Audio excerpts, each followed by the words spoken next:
Chaque fin de semaine, les rendez-vous de l'Office du tourisme du Pays d'Angoulême sur Attitude. Bonjour à tous et bienvenue sur Attitude. Comme chaque fin de semaine, votre rendez-vous de l'Office de tourisme du Pays d'Angoulême, toujours avec notre Enrico, qui va présenter notre invité et le thème abordé cette semaine. Bonjour Enrico. Salut mon lapin, tu vas bien ? Toujours, merci. Comme d'habitude, Oui. une invitée. On aime bien les invités filles, nous. Je sais pas pourquoi, on a une... On les trouve plus cool que les garçons. Donc on a plutôt une tendance à inviter les filles.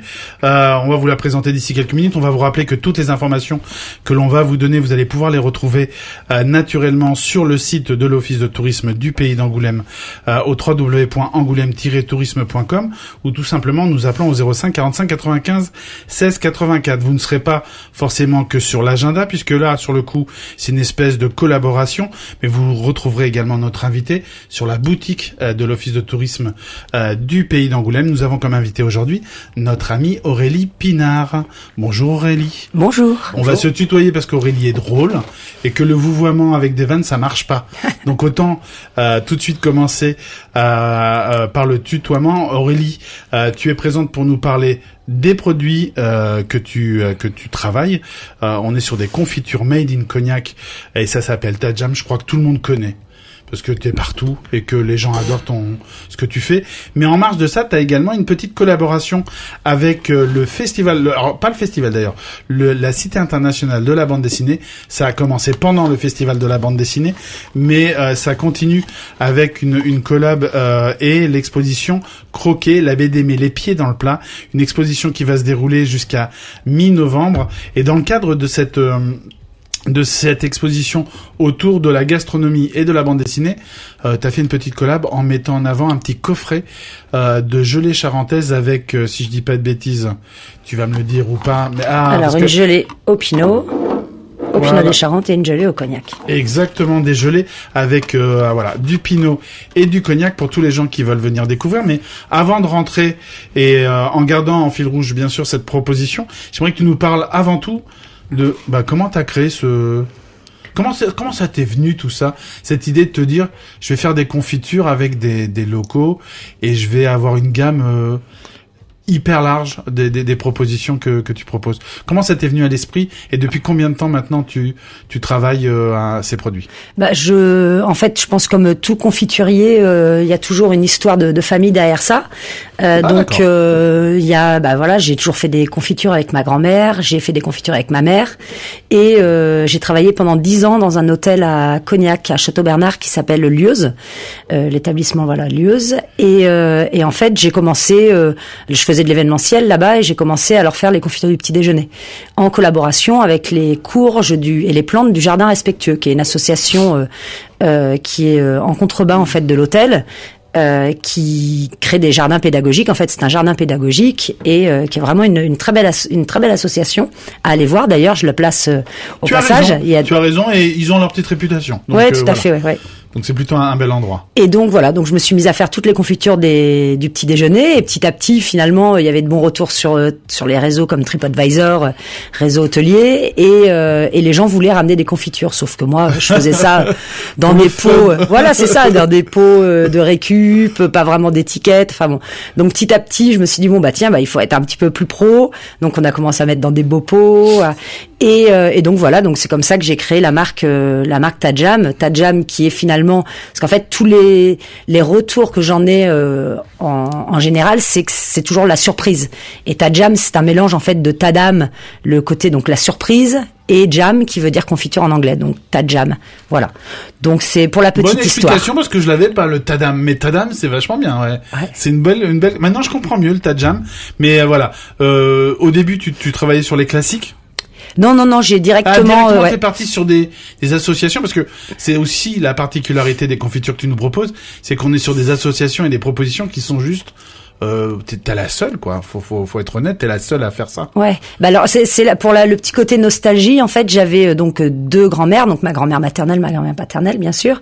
Et j'en avais une qui était très très classique et une autre qui était un peu plus. Frappadingue. Ouais, voilà, qui faisait toujours des associations complètement, qui était femme de chasseur, donc mon grand-père chasseur, et à chaque fois elle nous accordait le gibier avec des confitures ou avec des plantes, des choses. Et donc je pense que le mélange de ces deux côtés, en fait, entre le côté plus traditionnel personnel et le côté un peu plus loufoque, bah ça a fait moi. Et donc bah moi j'essaye de retranscrire un peu ce que j'aime et ce que je voilà donc ma nature dans mes pots. Et finalement c'est la confiture, enfin pour moi c'est le petit déjeuner, c'est le moment de partage en famille, parce qu'en fait en France on a quand même contrairement, parce que j'ai pas mal voyagé, et en France on a ce côté où le matin on s'attend pour prendre le petit déjeuner, c'est un moment de partage. Ce qui est très très français, tu as tout à fait raison. Ouais. C'est assez difficile dans d'autres pays d'avoir ce moment-là où on commence la journée en étant ensemble et en partageant un moment qui est quasi obligatoire pour démarrer la journée. On laisse pas nos gamins partir. Enfin moi je le vois bien, ma fille quand elle veut partir sans petit déjeuner, je fais non, je lui donne des tartines qu'elle mangera dans le bus. Enfin bon. Et donc voilà, donc c'est vraiment j'aime beaucoup là la confiture pour moi, voilà, c'est le partage, c'est les souvenirs d'enfance, c'est le temps aussi, prendre du temps pour soi, prendre du temps pour faire un petit déjeuner, pour se faire plaisir. Enfin c'est voilà, tout ça fait que bah c'est la gourmandise, c'est Et la mise en place de tes confitures et du produit en tant que tel, ça a été compliqué pour toi, ou t'as été soutenu très rapidement, ou t'as réussi à avoir des... C'est quelque chose que tu fais seule? D'ailleurs, je me suis posé la question. Oui, je suis toute seule, ouais. Voilà, je suis toute seule. Alors non, si ma maman écoute cette émission, je ne fais pas ça toute seule. Mais voilà, officiellement, en fait, je fais ça toute seule. Bien sûr, après, on a je suis toute toujours seule des sur appuis, voilà, c'est ça. Ouais. C'est le propre d'une action familiale, c'est que tu auras toujours le copain, le cousin, les amis qui passent et qui vont t'aider sur un temps donné. Mais est-ce que c'est une certitude? Non, voilà, ta mère, elle le fait pour te faire plaisir. C'est ça, tout à fait, ouais. Mais pas forcément par obligation. Donc c'est quelque chose que t'as créé de A à Z toute seule. Voilà, j'ai créé toute seule, comme tu dis, avec l'aide de mon frère sur la partie marketing, ma mère qui m'aide pas mal sur les recettes, et j'ai un petit groupe, je le place comme ça, mais j'ai un petit groupe de tantes qui s'appelle les tatis flingueuses. Et en fait, elle est géniale, je vous le dis, elle est à connaître. Si un jour vous avez l'occasion de croiser Aurélie, parler avec elle est drôle. Et donc les tatis flingueuses. Les tatis flingueuses, ouais, c'est mon petit groupe de tatas. En fait, je les appelle sur le groupe. Des fois, elles viennent avec des copines, elles viennent. Et en fait, je dis tiens, j'ai besoin là, faut que j'épluche 60 kilos de pommes.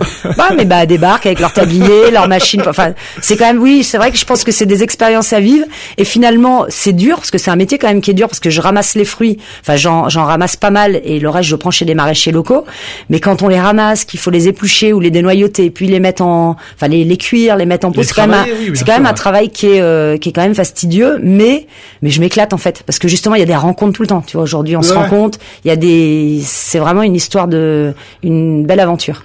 D'accord. Et t'as pu collaborer, parce que je sais que t'as des collaborations sur certains produits avec par exemple les deux produits dont on parle que vous pouvez retrouver à l'Office de tourisme avec l'exposition Croquer la BD met les pieds dans le plat. Tout ce qui va être gelé ou tout ce qui va être pinot, tu travailles avec des maisons en particulier? Alors j'ai la chance d'avoir mon frère qui est producteur de pinot et de cognac, parce qu'on a une famille, en fait on est en bio depuis 69, la famille Pinard à Foussignac, avec le pinot et le cognac. Donc pour moi c'est facile, je passe un petit coup de fil à mon frère et puis il m'envoie le pinot. Mais sinon je fais des gelées au pinot, par exemple pour un producteur de pinot qui s'appelle la Maison Souchet à Ars, qui veut elle faire faire ses propres pinots. Donc il y a des collabs qui peuvent se faire sur des one shot ou sur des produits spécifiques. Oui, tout à fait. Donc voilà, on peut, par exemple, quelqu'un qui a un produit particulier qui veut en faire une confiture, ils ont juste à me contacter, je peux faire ce qu'on appelle les marques blanches en fait. Et donc ils peuvent même apposer leur propre étiquette. Alors ce que tu appelles une marque blanche, pour que les gens comprennent et pour que les éditeurs comprennent, c'est que tu donnes un pot neutre. C'est ça. Et à partir de là, la seule obligation qu'ils ont, c'est de t'associer, de mettre ta jam bien sûr, mais le reste après ils peuvent faire ce qu'ils veulent. C'est ça. Enfin ils mettent ta jam, même c'est vraiment le numéro de sirette. Mais j'aime, en fait, c'est toujours des collaborations qui ont du sens pour moi. Je veux dire, par exemple, là, quand c'est du pinot, du cognac, voilà, il faut que ça reste, que je mets quand même quelque part ma marque et puis mon savoir-faire, mon cœur aussi dans ce que je fais. Donc, faut que ce soit des gens avec qui ça passe bien, que le lien passe bien et que ce qu'ils fassent me convienne, en fait. Mais, bon. Donc ça c'est important. Non mais c'est que voilà, pour que les gens comprennent ce qu'est une marque blanche, vous pouvez retrouver des produits Tadjam, pas forcément marketés Tadjam, mais voilà, si les gens sont cool, la plupart du temps la collab met en avant les deux producteurs et c'est plutôt quelque chose de sympa. On va être obligé de faire une petite coupure musicale et publicitaire. Aurélie, on va revenir tout de suite pour continuer à parler des différents produits et des différentes confitures que tu nous proposes. T'as quand même une gamme qui est juste assez extraordinaire. Faut qu'on parle de plein de trucs qui sont vraiment top. On vous rappelle également que vous pouvez récupérer les différents produits directement au musée de la bande dessinée. Il y en a également. Alors c'est à la librairie ou de la bande dessinée. Voilà. On en parlera tout à l'heure. Exactement, pour l'exposition Croquer la BD, mais les pieds dans le plat. Petite coupure musicale et publicitaire, et on revient tout de suite pour la deuxième partie de l'émission de l'Office de tourisme du Pays d'Angoulême. Chaque fin de semaine, Attitude reçoit les invités de l'Office de tourisme du Pays d'Angoulême. De retour sur Attitude et toujours dans votre émission de l'Office de tourisme du Pays d'Angoulême avec Enrico qui va nous rappeler notre invité de cette semaine. Toujours, bien sûr, avec Aurélie Pinard qui est présente pour nous parler de ses produits, les confitures Made in Cognac Tadjam. Il n'y a pas que du Made in Cognac, il y a du Made in ce que vous voulez. Il y en a vraiment dans tous les sens. Et il y a surtout une collaboration qui s'est faite avec la Cité internationale de la bande dessinée et de l'image et le musée avec l'exposition Croquer la BD mais les pieds dans le plat, où vous pourrez retrouver un coffret spécial que vous pouvez retrouver à la boutique de l'Office de tourisme ou à la boutique et à la librairie du musée de la bande dessinée, avec 2 gelées qui vous sont proposées, une au cognac VSOP et une au Pinot des Charentes. D'ailleurs, puisqu'on parle de cette collaboration, j'aimerais que tu nous racontes comment s'est mise en place cette collaboration dans le cadre de l'exposition. Comment tu as fait pour rencontrer les gens de la BD? Et ben en fait j'ai rencontré, ça s'est passé au Gastronomade donc l'an dernier, la fin d'année dernière. J'ai rencontré donc Mathieu de la librairie de la bande dessinée donc à Angoulême, et qui voulait justement par rapport à en lien avec cette expo Croquer la BD mais les pieds dans le plat, faire un petit coin boutique et donc mettre mes confitures. Et là m'est venue l'idée, donc je lui ai dit mais en fait au lieu de mettre juste mes produits, pourquoi on ferait pas carrément avec l'affiche de l'exposition un coffret, et donc qu'on fasse vraiment quelque chose de plus marqué pour l'exposition. Il était emballé par le projet, j'ai fait le coffret, et donc voilà, on est parti sur ce petit coffret. Donc l'idée c'était de faire quelque chose de charentais, parce qu'il y a beaucoup de touristes qui viennent en fait au musée de la bande dessinée et à la librairie, et donc qui repartent avec un petit peu de Charente dans leur bagage. Donc c'est pour ça que je suis partie sur la gelée au Pinot et la gelée au cognac, qui s'accorde très bien avec du fromage ou avec un foie gras. C'était une belle expérience. Moi j'avoue que quand il m'a demandé ça, enfin quand on en a parlé, j'avais des étoiles dans les yeux, parce que moi la BD déjà, j'ai été bercée par la BD. Le festival de la bande dessinée, j'y allais quand j'étais toute petite, donc pour moi c'était et d'un coup d'un seul t'es une actrice, et ça c'est exactement, ça qui est, c'est d'un coup d'un... Alors et ce qui est génial, c'est que le coffret il est juste magique. Pour les gens qui veulent faire des cadeaux, vous avez vraiment toutes les explications. Je suis en train de le regarder, donc malheureusement, chers auditeurs, vous ne voyez pas, mais elle a fait plein de chouettes trucs. Et ce que j'adore, c'est que t'as mis sur le côté la carte de la France avec Angoulême en gros, et c'est du Made in Charente. Et je trouve ça assez génial, parce que ils peuvent pas dire qu'ils ne savent pas où est Angoulême. Tout à fait. Ouais. D'accord. Donc vous nous mettez pas Angoulême à côté de Nice ou de Marseille, encore moins à côté de Lille ou de Cambrai. On est bien à côté, et on est dans le sud, parce que les gens le savent pas, mais là c'est le sud. Et ils le savent pas encore que là ils sont persuadés que le sud c'est à partir de quoi? Le sud c'est à partir de Bordeaux. Les Bordelais sont persuadés du sud. Et encore, quand tu parles du sud, des fois c'est juste Nice, là-bas, de l'autre côté. En fait, c'est une toute petite partie. Non, mais oui, on est dans le sud-ouest. Exactement, et fiers de l'être. Exactement. On parlait des différents produits, on parlait de ces 2 produits, bien sûr, pour cette exposition, mais t'as quand même un volume et une force de frappe et une force de proposition qui est assez hallucinante. T'as plus de 30 confitures différentes. Ouais, c'est ça. Justement, tu vois, on parlait du fait qu'on était dans le sud-ouest. On a quand même la chance d'avoir un climat qui est propice justement aux fruits. Alors pas autant que quand on descend un petit peu plus bas, mais on a quand même de la chance en Charente d'avoir une belle proposition de fruits et de légumes. Et l'idée, c'est vraiment que je travaille qu'avec ces fruits et ces légumes en fait qui viennent du berceau charentais. C'est bien que tu me dises fruits et légumes, parce que les gens accompagnent ou s'imaginent qu'une confiture est obligatoirement une confiture à base de fruits. Et tu parles de légumes, et c'est ça qui est étonnant, c'est que les gens oublient que avec des légumes on peut faire des trucs juste extraordinaires. Là, moi j'ai la liste, donc les gens pourront venir découvrir à l'occasion les produits, mais c'est vrai que tu utilises le petit marron, de la châtaigne, tu utilises la betterave, la courge, voilà. Ouais. Non mais alors la betterave.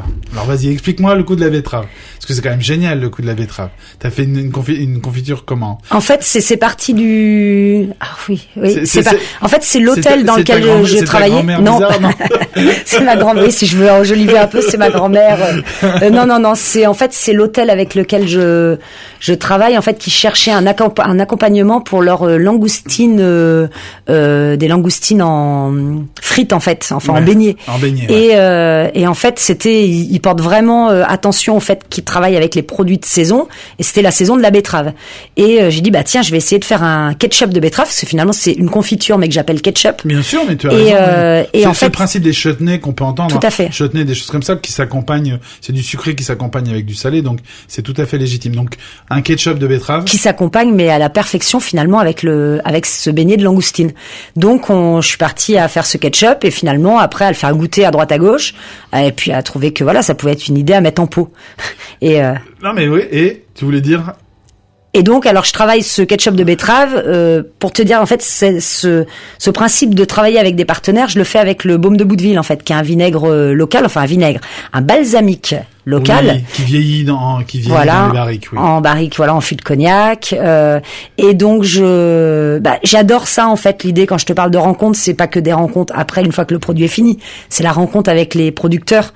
Et là, le fait de faire une collaboration avec le baume de Bouteville, ça peut être avec les crèmes de cassis de la maison Merlet, c'est les rencontres, en fait. Et c'est les rencontres qui font qu'à un moment, t'as envie d'aller plus loin. J'aimerais quand même que tu me dises par rapport à ton cursus perso, comment t'as appris ça seul, l'association des goûts? Parce que moi là je vois des trucs, gelée de fleurs de sureau et coquelicot, je te vois faire du melon, citron vert, gingembre. Comment tu as appris à associer? T'as fait une école, t'as fait des études ou voilà? Alors j'ai fait l'école hôtelière de l'Amandier à Saint-Thierry-Ex, qui est juste à côté. C'est pas vrai. Et si, alors donc d'ailleurs je salue tous mes anciens professeurs, monsieur Jallet, monsieur Herbert. Et donc donc j'ai fait l'école hôtelière. Bon, déjà quand on fait une école hôtelière, c'est qu'on est déjà quelque part, on a déjà un palais qui est déjà aiguisé, en fait, pour il y a un gros travail. Voilà. Les gens l'oublient. Moi, j'ai fait juste une formation. On y était peut-être ensemble d'ailleurs. C'est ça qui me fait peur, mais on en parlera en antenne. Mais ce qui est étonnant, c'est qu'on voit toujours ces écoles comme quelque chose d'assez basique.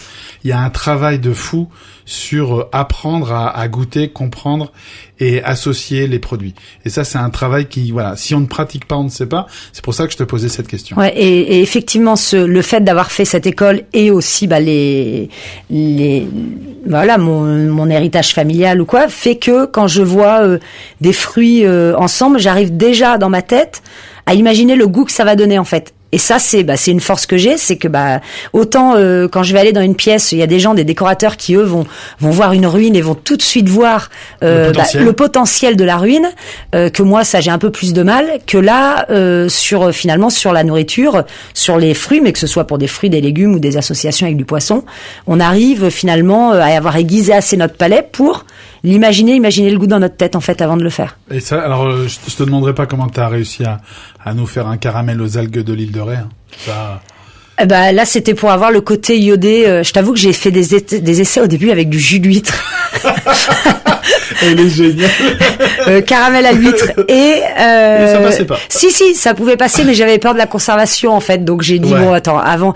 Et c'est en allant, en fait, je voulais faire un caramel à la salicorne. Tu sais ce que c'est, la salicorne? Oui, tout à fait. Voilà. Ouais. Et ça, c'est super bon. D'ailleurs, on l'utilise pas assez souvent. Et c'est génial, oui. Ouais, et je voulais faire parce que j'ai de la chance, le sel, en fait, je vais le chercher chez un oncle qui est à l'île de Ré, qui est saunier. Donc, je vais ramasser moi-même ma fleur de sel. Donc, ça va, tu vois, on pousse on pousse loin, ouais, voilà. Ouais, mais c'est bien, c'est aussi et ça. Et c'est en allant ramasser la fleur de sel que j'ai vu que c'était envahi de salicorne. J'ai dit, mais tiens, je devrais faire un caramel à la salicorne. Et en allant au marché j'ai rencontré quelqu'un qui faisait des algues, en fait. C'est une association, en fait, à l'île de Ré qui nettoie le littoral, en fait, de l'île de Ré, ouais, voilà, des algues qui sont en train d'envahir et qui sont des algues comestibles et des algues qu'on connaît pas, en fait, chez nous, qui sont du nori, du wakame, enfin des algues qu'on connaît, en fait, dans la cuisine asiatique. Et c'est tellement bien passé que j'ai dit tiens, ouais, voilà, tu vois, encore une rencontre. J'ai dit je vais faire un caramel avec vos algues. Et c'est comme ça qu'est parti le caramel aux algues. Elle est géniale. Et tout ça, elle a plein d'histoires. Je pense que chaque confiture est une histoire. Avant de se quitter, parce qu'on n'a plus beaucoup de temps, je voudrais quand même rappeler, et tu l'as dit tout à l'heure, mais c'est hyper important, quand on parle confiture, on ne parle pas que de petit déjeuner. Tu parlais tout à l'heure d'association avec des viandes ou d'autres produits. On parlait de langoustine également. Avec le fromage. Là, la betterave, on l'a fait pour les gastronomates, justement, on l'a faite avec le fromage frais, le Manlois, qui est un fromage que tout le monde connaît ici. La base. Et donc, ça marche très très bien avec le fromage frais. La confiture, ça, tout le monde connaît. Maintenant, on a, avec un plateau de fromage. Alors, au lieu de partir justement sur des confitures de fruits rouges, ou la confiture de cerises qu'on est toujours habitué à manger avec cette cerise basque, qui des fois écrase trop le goût, par exemple, d'un bon brebis qui est très fin, et avec la gelée aux fleurs de sureau, c'est beaucoup plus délicat, et en fait, on garde le côté puissant du fromage et le côté délicat de la gelée. Donc, faut s'amuser à faire des associations. Des fois, on se dit, tiens, ça va être bizarre avec cette confiture, on goûte, et puis on se dit, non. Même le caramel au cognac avec un roquefort. Je l'ai goûté pour tester. Alors là, j'ai pas fait ça. Et c'est top, parce que le gras du caramel. Si le roquefort pour toi c'est trop fort, on fonde d'Ambert ou d'autres choses comme ça. Ouais, mais justement le roquefort, l'avantage c'est qu'il, par rapport à, il a ce côté un peu sec. Et avec le crémeux et le gras du caramel, mais ça se marie à la perfection. C'est quand c'est dans la bouche, ça va fondre le roquefort fond en même temps que c'est magnifique. On pourrait en parler des heures et des heures et des heures, et on pourrait rester avec Aurélie. On pourrait faire 5, 6, 7, 8 émissions, vu qu'elle a une je peux revenir. Mais tu reviendras, et je te l'annonce tout de suite, puisque tu as d'autres propositions. On n'a pas eu le temps, mais je sais que tu as des animations.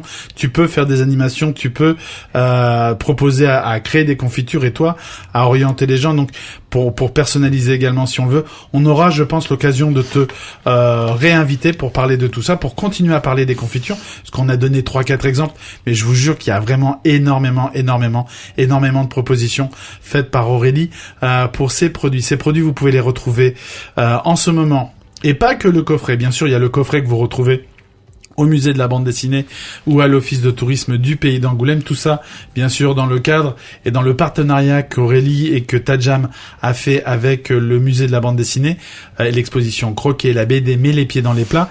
Mais n'hésitez pas, si vous cherchez d'autres produits, à venir nous rencontrer à l'office de tourisme du pays d'Angoulême. On doit avoir une dizaine de confitures et de gelées différentes qui vous sont proposées dans la boutique. Donc vous n'hésitez pas à venir nous rencontrer pour venir découvrir tout ça. On peut t'envoyer des messages parce que tu bosses beaucoup sur Facebook, Insta. T'es la psychopathe qui fait t'es la psychopathe. Si vous connaissez Willy Wonka, on a le pendant féminin. Lily Wonka. qui est avec nous. N'hésitez pas à lui envoyer des messages si vous voulez comprendre les associations et les propositions elle vous donnera plein d'idées, et n'hésitez pas vraiment à intervenir avec elle si vous le souhaitez. Je te remercie Aurélie d'avoir été présente avec nous. J'espère qu'on se reverra bientôt pour refaire une émission. J'aimerais vraiment te réinviter pour vraiment continuer à mettre en avant les produits que tu nous proposes, et des produits made in Charente. On va être obligé de se quitter là-dessus. Moi, je vais redonner la parole à mon GG national, et on se retrouve la semaine prochaine. Merci Enrico, merci aussi à Aurélie. À une prochaine donc dans les studios d'Attitude. Vous retrouverez ce podcast de cette émission cet après-midi sur notre site internet ainsi que sur notre page Facebook.